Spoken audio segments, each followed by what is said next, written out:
আপনিও কি হাঁটু ব্যথায় জর্জরিত? কি ভাবছেন অপারেশন একমাত্র পথ?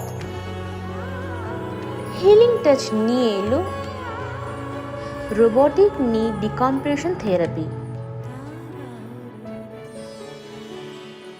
পশ্চিমবঙ্গে প্রথমবার সার্জারি ছাড়াই ব্যথা মুক্তি।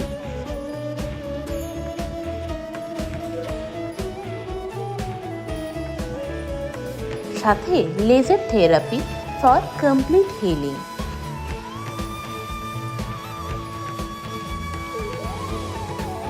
তাহলে সুস্থ জীবনের জন্য আজই বুক করুন। আমাদের যোগাযোগ নাম্বার 6297361108 অথবা 9083889565।